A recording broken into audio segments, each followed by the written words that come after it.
আসসালামু আলাইকুম সকল দর্শক শ্রোতাকে আমন্ত্রণ জানিয়ে শুরু করছি চ্যানেল আই সংবাদ। সংবাদের স্টুডিওতে আপনাদের সাথে আছি মোহাম্মদ রাইহান। বিস্তারিত সংবাদের শুরুতে জানিয়ে দিচ্ছি ফ্রেশ আটা ময়দা সুজি সংবাদ শিরোনামগুলো। আলোচিত তত্ত্বাবধায়ক সরকার ব্যবস্থা নিয়ে সুপ্রিম কোর্টের আপিল বিভাগের রায় আজ। রায়ের দিকে তাকিয়ে দেশের সব রাজনৈতিক দল। যুক্তরাষ্ট্রে বিনিয়োগের পরিমাণ $1 কোটি পর্যন্ত বাড়াতে সৌদি ক্রাউন প্রিন্সের ঘোষণা। F-35 যুদ্ধবিমান বিক্রির পরিকল্পনা ট্রাম্পের। দখল দূষণ অপরিকল্পিত অবকাঠামো নির্মাণে নষ্ট হয়েছে নদ নদী সহ সুপেয় পানির উৎস।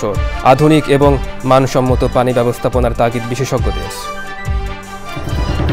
এবং ব্রাজিল সম্মেলনে আদিবাসীদের অধিকার, জীবাশ্ম জ্বালানি ও জলবায়ু ন্যায় বিচার নিয়ে বিতর্ক। কৌশলে আদিবাসীদের কণ্ঠ রোধের অভিযোগ।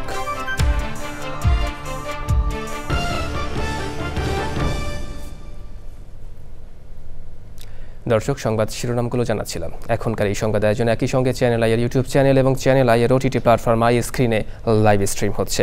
এবার বিস্তারিত প্রসঙ্গ। আজ আলোচিত নির্বাচনকালীন নির্দলীয় তত্ত্বাবধায়ক সরকার ব্যবস্থা নিয়ে রায় ঘোষণা করবেন সুপ্রিম কোর্টের আপিল বিভাগ।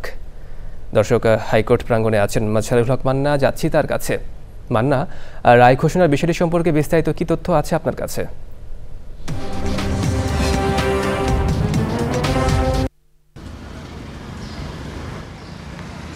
রায়হান, আপনি যেমনটা বলছিলেন যে আজকে বহুল আলোচিত আসলে তত্ত্বাবধায়ক সরকার ব্যবস্থা সংবলিত ত্রয়োদশ সংশোধনী। আপনি জানেন যে 2011 সালে এই ব্যবস্থাটি বাতিল করে সেই সময়ের সাবেক প্রধান বিচারপতি এবিএম খায়রুল হকের নেতৃত্বে যে বেঞ্চ ছিলেন, সংখ্যাগরিষ্ঠ বিচারপতিদের মতামতের ভিত্তিতে সেই ব্যবস্থাটি বাতিল করে দেন। বাতিল করে দেওয়ার ফলে আপনারা জানেন যে দীর্ঘ সময় ধরে অন্যান্য রাজনৈতিক দলগুলো এই ব্যবস্থা প্রবর্তনের দাবি জানিয়ে রাস্তায় আন্দোলন করেছেন। এই আর নানা রকম ঘটনা প্রবাহের মধ্যে দিয়ে গত 15-16 বছর এদেশ অতিবাহিত হয়েছে। তো যখন গত বছরের যে 5ই আগস্টে সরকার পরিবর্তনের পরে আমরা দেখেছি যে এই যে ব্যবস্থাটি বাতিল করে দেওয়া হয়েছে, এর বিরুদ্ধে একটি রিভিউ পিটিশন করা হয়। রিভিউ আবেদনটি শুনানির সময় প্রধান বিচারপতি ডক্টর সৈয়দ রেফাত আহমেদ নেতৃত্বে যে বেঞ্চ ছিলেন, তারা বলছেন যে এই আবেদনটি ওনারা আবার নতুন করে আপিল আকারে শুনবেন এবং সেই আপিলটি দীর্ঘ 10 দিন ধরে ওনারা শুনেছেন এবং তারা আজকে এই রায় ঘোষণা করবেন বলে দিন ধার্য করেছেন। আপনার যতটুকু যারা পিটিশন আবেদনকারী ছিলেন, বিএনপির পক্ষে আবেদন করা হয়েছে, জামাতে ইসলামের পক্ষে আবেদন করা হয়েছে এবং বদিউল আলম মজুমদার সহ 5 জনের পক্ষে আবেদন করা হয়েছে। এছাড়াও আরও কয়েকজন ব্যক্তিগতভাবে আবেদন করেছেন এই আবেদনটি যে ব্যবস্থাটি বাতিল করা হয়েছে তার বিরুদ্ধে।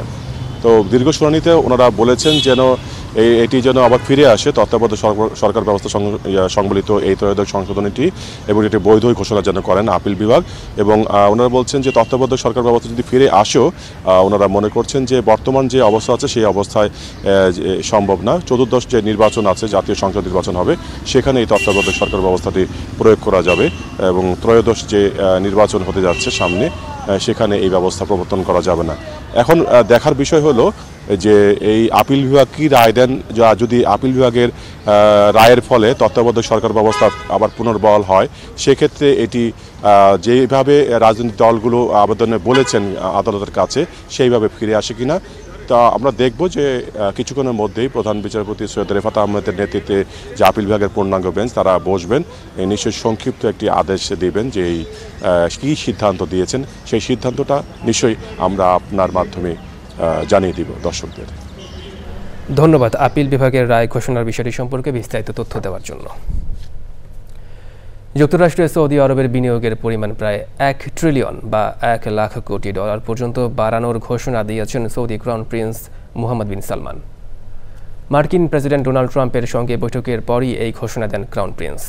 বৈঠকে বসার আগে সৌদি আরবে F-35 যুদ্ধ বিমান বিক্রির পরিকল্পনার কথা জানান মার্কিন প্রেসিডেন্ট। বিস্তারিত তাফিমুল ইসলামের রিপোর্টে। হোয়াইট হাউসে প্রেসিডেন্ট ডোনাল্ড ট্রাম্পের সঙ্গে বৈঠকের পর যৌথ সংবাদ সম্মেলনে সৌদি ক্রাউন প্রিন্স মোহাম্মদ বিন সালমান যুক্তরাষ্ট্রে উচ্চাভিলাষী বিনিয়োগের পরিকল্পনার কথা জানান। ক্রাউন প্রিন্স জানান, যুক্তরাষ্ট্রে সৌদির বর্তমান $600 বিলিয়ন বিনিয়োগকে তারা প্রায় $1 ট্রিলিয়ন উন্নতি করতে যাচ্ছেন।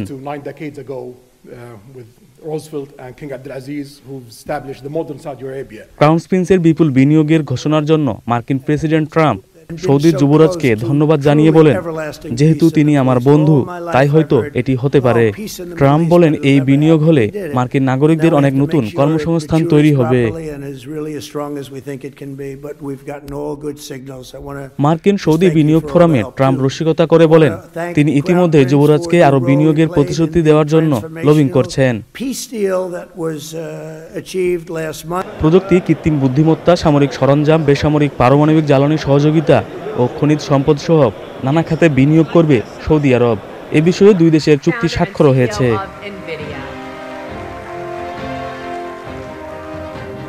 এদিকে সৌদির আগ্রহের পর অত্যাধুনিক F-35 যুদ্ধবিমান বিক্রির বিষয়ে ট্রাম্প ইঙ্গিত দিয়েছে। মার্কিন সৌদি বিনিয়োগ ফোরামে সৌদি আরবকে গ্রুপ যুবরাজ। Tafhimul Islam, channel I. একসময় সুপেয় পানির অন্যতম ভাণ্ডার ছিল গাঙ্গেয় ব্রহ্মপুত্র অববাহিকার বদ্বীপ বাংলাদেশ। তবে সময়ের পরিক্রমায় দখল, দূষণ আর অপরিকল্পিত অবকাঠামো নির্মাণে নষ্ট হয়েছে নদ নদী সহ সুপেয় পানির উৎস। ঘনবসতিপূর্ণ শহর বা নগরগুলোতে তীব্র হচ্ছে সুপেয় পানির সংকট। পরিস্থিতির উত্তরণে নগরে আধুনিক এবং মানসম্মত পানি ব্যবস্থাপনার তাগিদ বিশেষজ্ঞদের। আফরোজা হাসির রিপোর্ট। পানির অপর নাম জীবন হলেও সুপেয় পানির সংকটে বিশ্বের ৭৬ কোটির বেশি মানুষ। আর পানির সংকটকে সঙ্গী করেই জীবন অতিবাহিত করছে বাংলাদেশের ২.৫ কোটির বেশি মানুষ। জলবায়ুর বিরূপ অভিঘাত, ভূগর্ভস্থ পানির স্তর নিচে নেমে যাওয়ার পাশাপাশি জলাবদ্ধতা সহ পয়ঃনিষ্কাশন ও বর্জ্য ব্যবস্থাপনার অভাবে তীব্র হচ্ছে বিশুদ্ধ পানির সংকট। ক্রমবর্ধমান চাহিদা পূরণে নিজস্ব তত্ত্বাবধানে পানি ব্যবস্থাপনা করছে দেশের ১২টি সিটি কর্পোরেশন এবং ৩৩০টি পৌরসভা। শুধুমাত্র রাজধানী ঢাকায় প্রতিদিন প্রায় ২৯৫ কোটি লিটার নিরাপদ পানি প্রয়োজন। ৫টি ট্রিটমেন্ট প্ল্যান্টের মাধ্যমে এই বিপুল পরিমাণ পানি সরবরাহ করে ওয়াসা।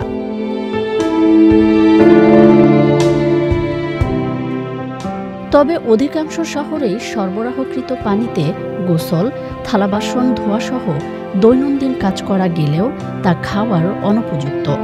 এমনকি ইকোলাই ব্যাকটেরিয়াও শনাক্ত হয়েছে ওয়াসার পানিতে। বিশেষজ্ঞরা বলছেন, সুপেয় পানি সংকট নিরসনে পরিবেশ বান্ধব উন্নয়ন, সঠিক বর্জ্য ব্যবস্থাপনা, আধুনিক পয়ঃশোধনাগার নির্মাণ সহ পানির টেকসই ব্যবস্থাপনা নিশ্চিত করা জরুরি। আফরোজা হাসি, চ্যানেল আই। ব্রাজিলের বেলেমে চলমান জলবায়ু সম্মেলনের দ্বিতীয় সপ্তাহে আদিবাসী জনগণের অধিকার, জীবাশ্ম জ্বালানির ভবিষ্যৎ এবং জলবায়ু ন্যায়বিচার নিয়ে তীব্র বিতর্ক চলছে। সম্মেলনকে আদিবাসী কপ বলা হলেও কৌশলে তাদের কণ্ঠস্বর রুদ্ধ করা হচ্ছে বলে অভিযোগ খোদ আদিবাসী গোষ্ঠীগুলোর। অপরদিকে তেল উৎপাদনকারী দেশ সৌদি আরবের বিরুদ্ধে জলবায়ু আলোচনায় বাধাদানকারী হিসেবে কাজ করার অভিযোগ উঠেছে। মেহেদী হাসানকে সঙ্গে নিয়ে আলিমাল রাজের রিপোর্ট।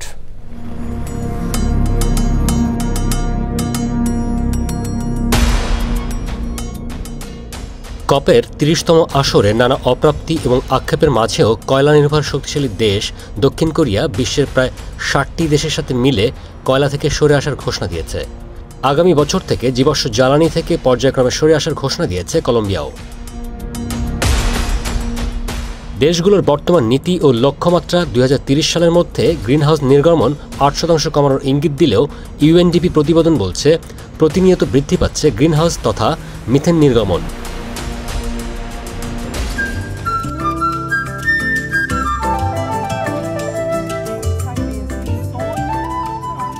এমন বাস্তবতায় বাংলাদেশ প্যাভিলিয়নের সাইড ইভেন্টগুলোতে বাংলাদেশের জলবায়ু সম্পর্কিত জ্ঞান, অভিজ্ঞতা এবং উদ্ভাবনী সমাধান তুলে ধরা হয় আন্তর্জাতিক মঞ্চে।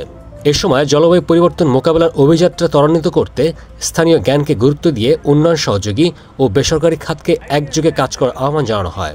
পাশাপাশি লস অ্যান্ড ড্যামেজ চিহ্নিত করে অভিযোজন খাতে যথাযথ জলবায়ু অর্থায়ন নিশ্চিতের দাবি জানানো হয়। আমাদের যে ক্লাইমেট ফাইন্যান্সে road to Baku to Belem, যে আমরা 300 বিলিয়ন থেকে 1.3 ট্রিলিয়নের যে রোডম্যাপ, সেই রোডম্যাপটা কীভাবে আগামীতে বাস্তবায়ন হবে, আমরা মোস্ট ভালনারেবল দেশগুলো কীভাবে সেটাকে পাবো, এই বিষয়টা নিয়েও নেগোসিয়েশনটা চলমান আছে। This two are very important for us. গত বছরও কিন্তু আমাদের প্রায় $300 বিলিয়ন কমিটমেন্ট করা হয়েছে লস অ্যান্ড ড্যামেজ ফান্ডিংয়ে, কিন্তু কতটুকু এর আদৌ আমরা কতটুকু পাবো, কতটুকু বাংলাদেশে যাবে, কাদের কাছে যাবে, কোন সেক্টরে যাবে, সেই বিষয়গুলো কিন্তু পরিষ্কার হয় নাই। তো আমরা এখনো আশাবাদী যে ভালো কোনো কিছু হবে।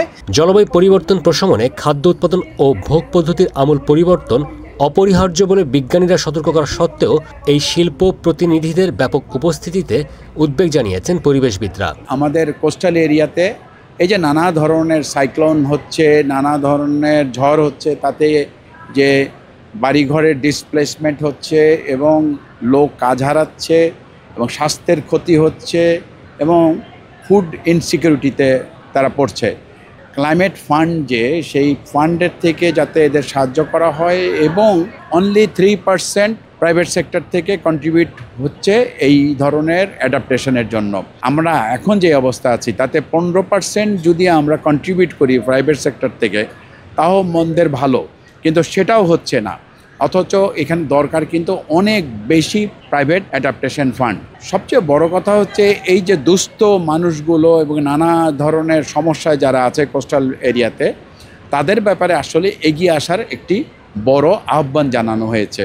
এদিকে দীর্ঘ অচলাবস্থার পর সম্মেলনের ফলাফলের প্রথম খসড়া পাঠ্যে জীবাশ্ম জ্বালানি থেকে সরে আসা বিষয়টি অন্তর্ভুক্ত করায় আলোচনায় নতুন আশার সঞ্চার হয়েছে। তথ্য বলছে বৈশ্বিক কার্বন নির্গমনের অন্যতম ফুটপ্রিন্ট হল পরিবহন খাত। এমন অবস্থায় নৌ এবং আকাশ পরিবহন খাতে কার্বন নির্গমন কমাতে জোর দিয়েছেন জলবায়ু বিশেষজ্ঞরা। ব্রাজিলের বেলিন থেকে আলিম আল রাজি, চ্যানেল আই। নিউ ইয়র্কের আলবানিতে এক গৃহবধূ ও তার শাশুড়ি মিলে বাড়ির আঙিনায় গড়ে তুলেছেন অসাধারণ কৃষিক্ষেত। ফল, ফসল আর প্রাকৃতিক ঝোপঝাড়ের ভেতর তারা খুঁজে নিয়েছেন গ্রামীণ বাংলাদেশকে। বিস্তারিত জানাচ্ছেন শাইক সিরাজ। আলবানির ডাউনটাউনের 217 কলোনি স্ট্রিটের দোতলা বাড়ি, আশেপাশে পুরনো শহরের নীরবতা।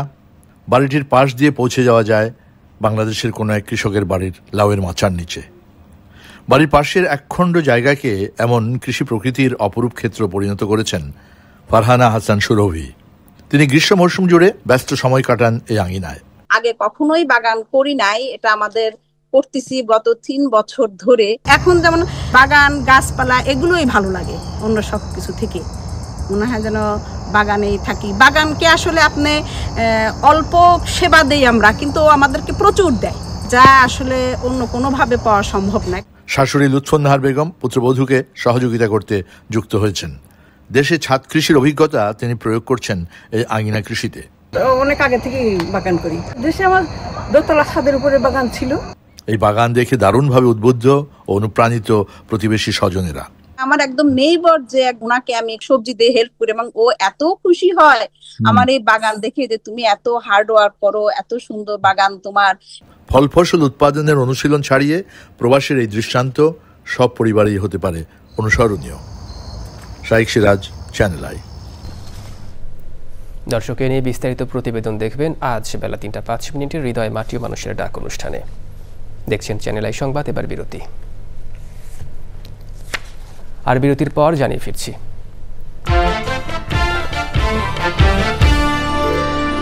আয়ারল্যান্ডের বিপক্ষে ঢাকা টেস্টে টাইগার ব্যাটারদের দাপট।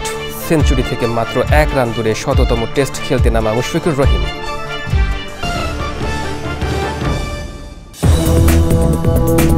দর্শক, বিরতির পর আরও একবার স্বাগত চ্যানেল আই সংবাদে। এবার নিটোল টাটা কৃষি সংবাদ।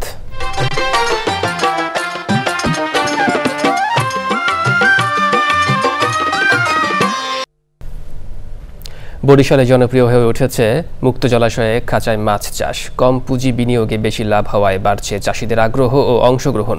এতে যেমন বাড়ছে মাছের উৎপাদনের সম্ভাবনা, তেমনি তৈরি হচ্ছে নতুন কর্মসংস্থানও।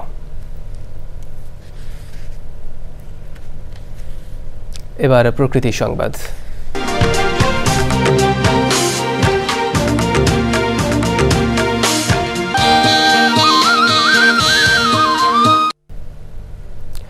রংপুরে উদ্ধার হয়েছে বিশাল আকৃতির হিমালয় গৃধিনী শকুন।